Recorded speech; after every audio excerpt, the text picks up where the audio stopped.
வணக்கம் ஃப்ரெண்ட்ஸ், நம்ம இந்த வீடியோவில் பார்க்க போகிறது என்னென்னு பார்த்தீங்கன்னா டிஎன்யூஎஸ்ஆர்பி போலீஸ் எக்ஸாமுக்கான சைக்காலஜி டாபிக். நான் ஆல்ரெடி டாபிக் லிஸ்ட் கொடுத்துருந்தேன். ஸோ அதில் இருக்கக்கூடிய டாபிக்ஸாக நம்ம பேசிக்லேருந்து பார்க்கலாம். ஸோ நிறைய பேர் என்கிட்ட சொன்னது பேசிக்லேருந்து எங்களுக்கு டீச் பண்ணுங்கள் மேம் அப்படிங்கிறதான் நீங்கள் சொன்னீங்க. ஸோ அதனால் பேசிக்லேருந்து எப்படி பண்ணுறதுன்னு பார்க்கலாம். ஃபஸ்ட்டு டாபிக் நான் எடுத்திருக்கிறது நியூமெரிக்கல் அனாலிசிஸ்லேருந்து HCF and LCM. So HCF and LCM first என்ன அப்படிங்கிறத பார்த்துட்டு அதுக்கப்புறமா நம்ம என்ன பண்ணலாம் அப்படின்னா அதில் உள்ள சம்ஸ் எல்லாம் பார்க்கலாம். ஸோ பேசிக் லெவல் தான் நம்ம பார்க்க போகிறோம். ஸோ அதனால் போலீஸ் கான்ஸ்டபிளுக்கு என்ன மாதிரி கொஷின் கேட்பாங்களோ அது மட்டும் நம்ம பார்க்கலாம். ஃபஸ்ட்டு HCFனா என்ன, இங்கிலீஷில் பார்த்தோம் அப்படின்னா ஹையஸ்ட் காமன் ஃபேக்டர் அப்படின்னு சொல்கிறோம். இதே இது தமிழில் ரெண்டு விதமாக சொல்கிறாங்க. மீ போக்கா மீ போ வா அப்படின்னு. அதாவது மீ பெரு பொது காரணி, மீ பெரு பொது வகுத்தி அப்படின்னு சொல்கிறாங்க. அதாவது இப்போ ஒரு நம்பர் கொடுத்துருக்காங்கன்னா அந்த நம்பரை எந்த நம்பரால் முழுவதுமாக மீதியின்றி வகுக்க முடியும் அப்படிங்கிறதான் பொது வகுத்தி. அதே மாதிரி பொது காரணியில் ஃபேக்டர்ஸ் கண்டுபிடிக்கிறோம் இல்லையா, அதோட காரணிகளில் எது சமமாக இருக்குது. இப்போ ரெண்டு நம்பர் எடுத்துருக்கோம்னா இந்த ரெண்டு நம்பருக்குரிய காரணிகள் கண்டுபிடிச்சா அந்த ரெண்டு காரணிகளையும் பொதுவாக இருக்கக்கூடிய காரணிகளை நம்ம எடுத்துக்குருவோம். ஸோ அதுதான் மீப்பெரு பொது காரணி அப்படிங்கிறது. ஓகேவா? ஸோ அப்போ இது ரெண்டுமே என்னது HCF. இது வகுத்தினா GCDன்னு சொல்லுவாங்க. ஓகேவா? ஸோ இந்த மாதிரி தான் HCFோட பேர். HCFனாலும் GCDனாலும் ஒன்று தான். இது கிரேட்டஸ்ட் காமன் டிவைசர் அப்படின்னு சொல்லுவாங்க, மீப்பெரு பொது வகுத்தி அப்படிங்கிறதுக்கு. சரி, இப்போ ஒரு எக்ஸாம்பிள் பார்க்கலாம். இப்போ இந்த ரெண்டு நம்பருக்குரிய நான் HCF கண்டுபிடிக்க போகிறேன். எப்படி கண்டுபிடிக்கலாம்? இப்போ 8, 12. ஸோ 8, 12 அப்படிங்கிறது நம்ம நார்மலாக என்ன பண்ணுவோம், இந்த மாதிரி வகுத்து கண்டுபிடிப்போம். ஸோ 2ஆல் வகுப்போம். இங்கே என்ன கிடைக்கும், 4 கிடைக்கும். இங்கே 6 கிடைக்கும். அகைன் நம்ம என்ன பண்ணணும், இது ரெண்டுக்கு காமனாக வரக்கூடிய டேபிள் 2 தான். So 2 and 3. அடுத்ததில் பார்த்தீங்கன்னா 2 and 3 இருக்குது. காமனாக கண்டுபிடிக்க முடியாது, வகுக்க முடியாது. ஸோ அப்போ இதில் காமனாக வகுத்தது எதுன்னு பார்த்தீங்கன்னா 2 into 2 4. ஸோ அப்போ இதுக்குரிய HCF என்னன்னு கேட்டாங்கன்னா ஆன்சர் என்னது 4. ஓகேவா? So 2 into 2 4. ஸோ இதுதான் கிரேட்டஸ்ட் காமன் டிவைசர் இல்லைன்னா HCF அப்படிங்கிறது. இது நம்ம பேசிக்காக நம்ம சின்ன வயசுலேருந்தே பார்த்தது தான். ஓகேவா? ஸோ சின்ன நம்பர் கொடுத்துருந்தாங்கன்னா ஓகே. பெரிய நம்பர்லாம் வரும்போது அதுக்கு 2 மெத்தட் இருக்குது. அந்த மெத்தடை நான் உங்களுக்கு சொல்கிறேன். ஸோ அதுக்கு முன்னாடி இந்த HCF ரிலேட்டடாக வரக்கூடிய சில விஷயங்களை நம்ம பார்த்துடலாம்.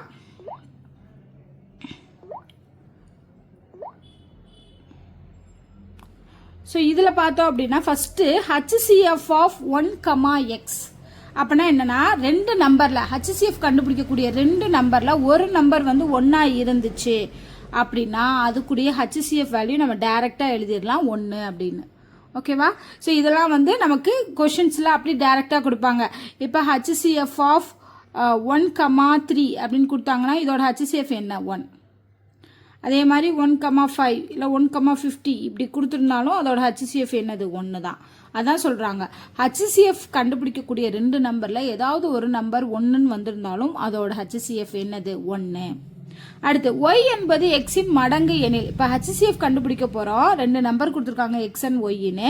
இந்த y எக்ஸோட மடங்கு. எக்ஸோட மடங்குனா என்ன அர்த்தம், 2 times இருக்கலாம், 3 times இருக்கலாம், 4 times இருக்கலாம். இப்போ இது 2 அப்படின்னா 4 into 2 8 இருக்கலாம்.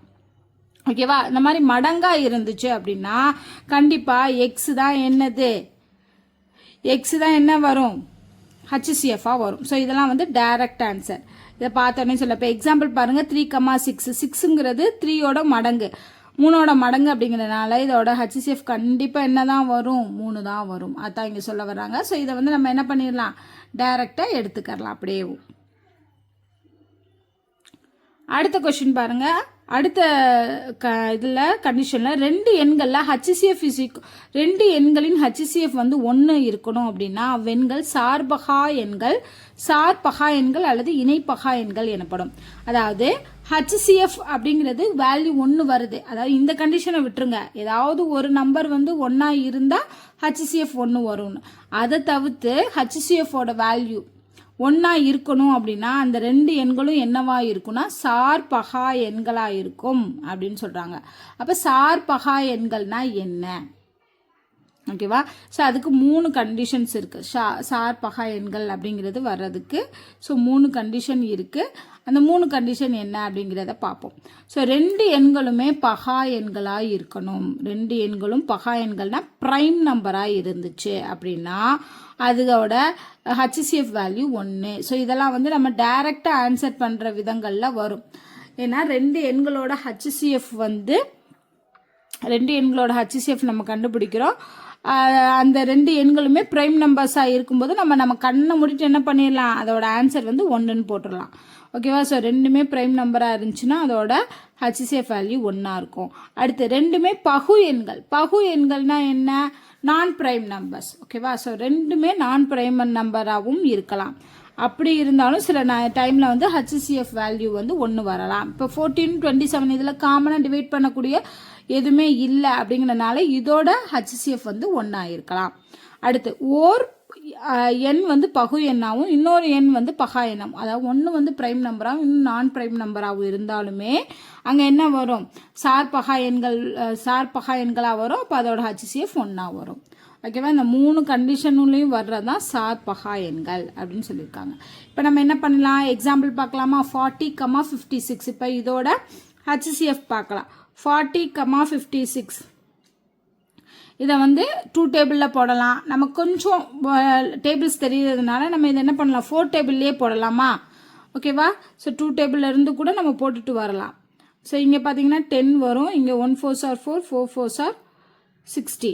அடுத்து இங்கே என்ன பண்ணலாம், 2 போடலாம். 5 2s are 10, 7 2s are 14. அவ்வளோதான். 5ம் 7ம் வந்து நான் ப்ரைம் நம்பர்ஸ், ப்ரைம் நம்பர்ஸ். அதனால் இங்கே வந்து என்ன பண்ண முடியாது, காமனாக எடுக்க முடியாது. ஸோ அப்போ என்ன பண்ணிக்கிறணும், 4 × 2 தான் ஆன்சர். 4 × 2 8. இல்லைனா டேரெக்டாக 40 56னா 8 டேபிளில் வரும்னு சொல்லி 8 கூட நம்ம போட்டிருக்கலாம். அடுத்து இதுக்கு பாருங்கள், 18 24 30னா 3 டேபிளில் வருமா. So 3 6 are 18. அப்புறம் வந்து 8 3s are 24, 10 3s are 30. Again என்ன பண்ணலாம், 2 டேபிளில் போடலாம். 3 2s are 6, 4 2s are 8, 5 2s. அடுத்து 3 4 5 எல்லாம் வந்து ப்ரைம் நம்பர்ஸில் வந்துருச்சு. 4 வராது, 3 and 5 வரும். ஸோ அப்போ இங்கே காமனாக டிவைட் பண்ண முடியாது. அப்படிங்கிறனால இதோட HCF என்ன, 3 × 2 6. ஓகேவா. ஸோ அவ்வளோதான். இந்த மாதிரி தான் நம்ம என்ன பண்ண முடியும், பேசிக்காக HCFங்கிறத கால்குலேட் பண்ண முடியும். அடுத்து இதில் 2 மெத்தட் இருக்குன்னு சொன்னோம் இல்லையா. இது HCFக்கு மட்டும்தான் இந்த 2 மெத்தட் வரும், LCMக்கு கிடையாது. ஸோ அதனால் HCFக்கு மட்டும் இந்த 2 மெத்தடை யூஸ் பண்ணி நம்ம என்ன பண்ணிடலாம், ஈஸியாக ஃபைண்ட் அவுட் பண்ணலாம்.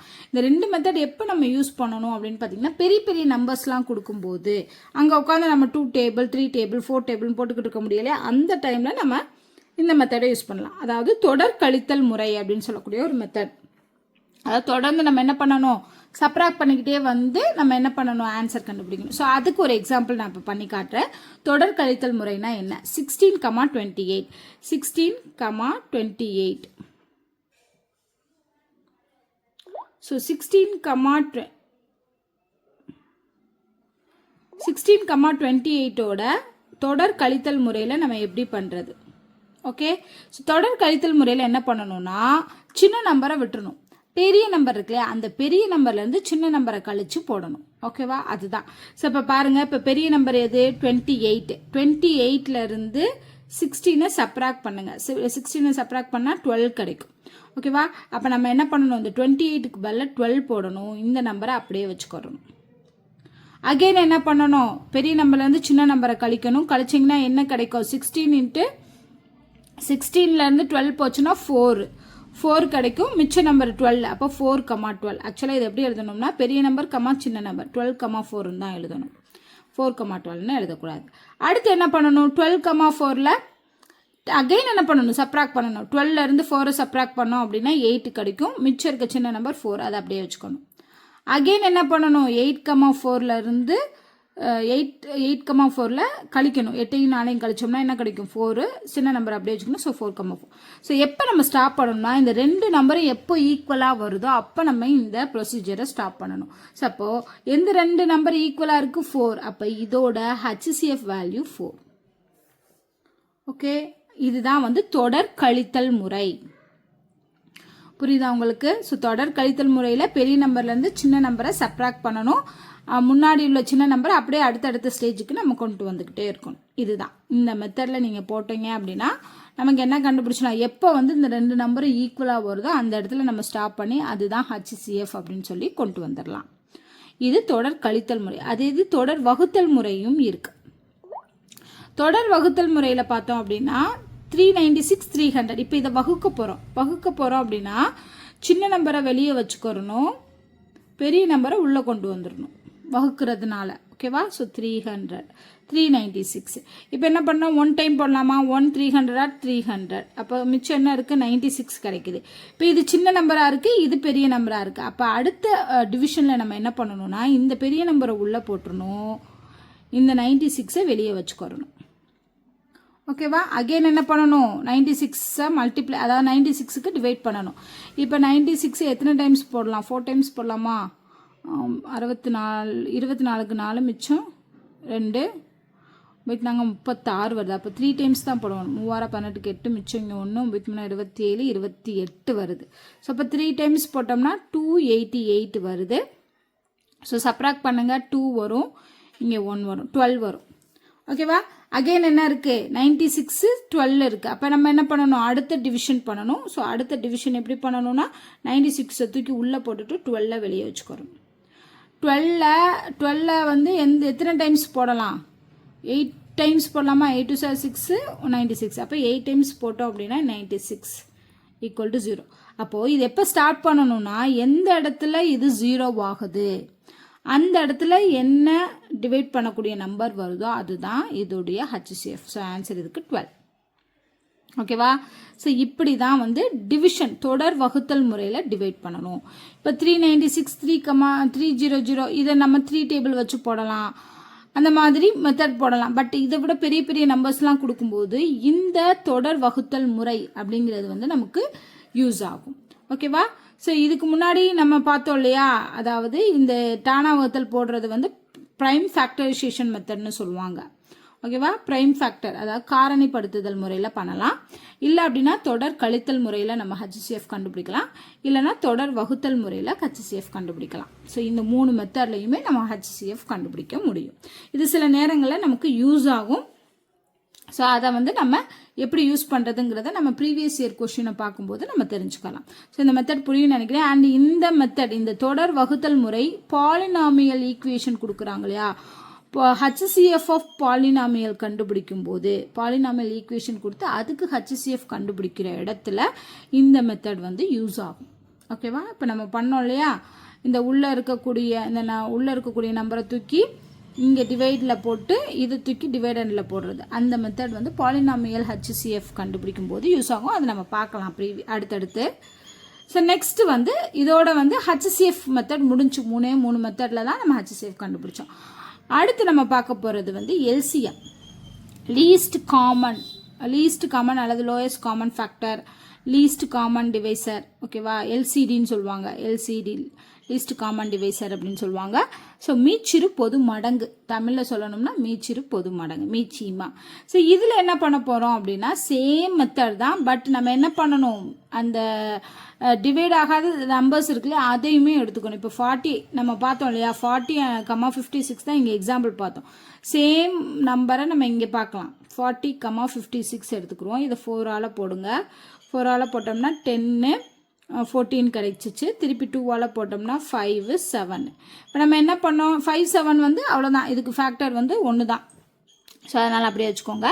அண்ட் 4, 2 மட்டும் மல்டிப்ளை பண்ணி 8ன்னு சொல்லி HCF கொண்டு வந்தோம். ஆனால் LCMக்கு என்ன பண்ணணும் அப்படின்னா 4 2 and 5 and 7 இந்த 4 நம்பரையுமே LCMக்கு எடுத்துக்கிறணும். அவ்வளோதான். அப்படிங்கிறப்போ நம்ம என்ன ஆகுது, நமக்கு 5 2s are 10, 7 4s are 28 into 10 வந்து 280. ஸோ அப்போ இதுக்குரிய ஆன்சர் வந்து 280. LCMோட ஆன்சர் வந்து 280. இதோட HCF என்ன இருந்துச்சு, 8 இருந்துச்சு. ஓகேவா? ஸோ 8ஓட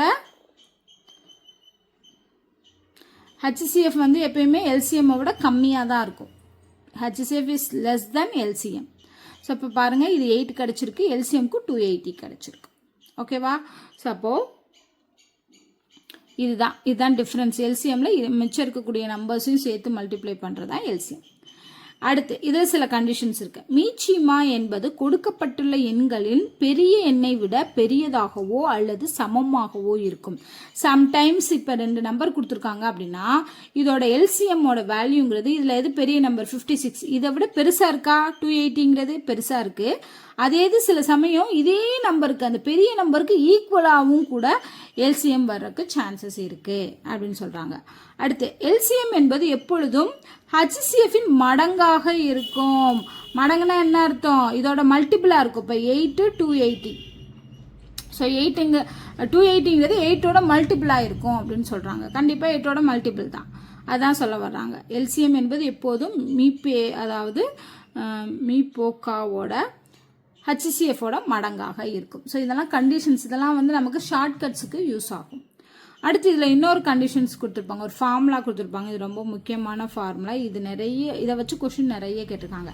இரு எண்களின் பெருக்கல் அதாவது இப்போ 2 எண்களுக்கு வந்து நமக்கு எல்சிஎஃப்ஓ ஹச்சிசிஎஃப்ஓ கேட்குறாங்க, எல்சிஎம்ஓ ஹச்சிஎஃப்ஓ கேட்குறாங்க அப்படின்னா அந்த 2 எண்களின் பெருக்கல் பலன், அந்த 2 எண்களை வந்து நீங்கள் மல்டிப்ளை பண்ணுறீங்க இல்லையா, அந்த வேல்யூ வந்து எதுக்கு ஈக்குவலாக இருக்குன்னா இந்த 2 எண்களோட ஹச்சிசிஎஃப் அண்ட் எல்சிஎம் அதை மல்டிப்ளை பண்ணுறதுக்கு ஈக்குவலாக இருக்கும்.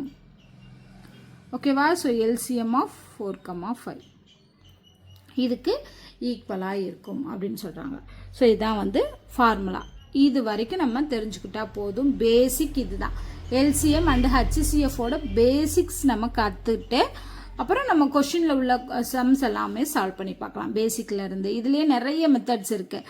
பவர்ஸ் வச்சு வர்றது, பவர்ஸ் வச்சு கொடுக்கும்போது எல்சிஎம் எப்படி கண்டுபிடிக்கிறது, அதே மாதிரி ஃப்ராக்ஷனில் கொடுத்துருக்காங்க ஒரு நம்பர், 2 நம்பர் ஃப்ராக்ஷனில் கொடுத்து அதோட எல்சிஎம் ஹச்சிசிஎஃப் எப்படி கால்குலேட் பண்ணுறது, அப்புறம் பாலினாமியல் ஈக்குவேஷன்ஸ் கொடுத்து அதில் எல்சிஎம் ஹச்சிசிஎஃப் எப்படி கால்குலேட் பண்ணுறது. ஸோ இந்த மாதிரியான நிறைய மெத்தட்ஸ் வந்து எல்சிஎம் அண்ட் ஹச்சிசிஎஃப்ல இருக்குது. ஸோ எல்சிஎம் அண்ட் இவ்வளோ தான். இதுலேயே வந்து ஈஸி, டிஃபிகல்ட், மீடியம்ங்கிற லெவலில் வந்து நமக்கு கொஷின் கேட்கலாம். ஓகேவா? இது பேசிக்ஸ் தெரிஞ்சுக்கிட்டா தான் நம்ம அடுத்து எல்சிஎம்மோ ஹச்சிசிஎஃப்ஓ கால்குலேட் பண்ணும்போது நமக்கு இங்கே பார்த்தது எல்லாத்தையுமே யூஸ் பண்ண முடியும். ஓகேவா? ஸோ இந்த வீடியோ கண்டிப்பாக உங்களுக்கு புரிஞ்சிருக்கும்னு நினைக்கிறேன். புரியலை அப்படின்னா கமெண்ட் பண்ணுங்கள், நான் கிளியர் பண்ணுறேன். அண்ட் இந்த வீடியோ உங்களுக்கு பிடிச்சிருந்தா லைக் பண்ணுங்கள், ஷேர் பண்ணுங்கள், அண்ட் மறக்காமல் நம்ம சேனலை சப்ஸ்கிரைப் பண்ணுங்கள். நன்றி.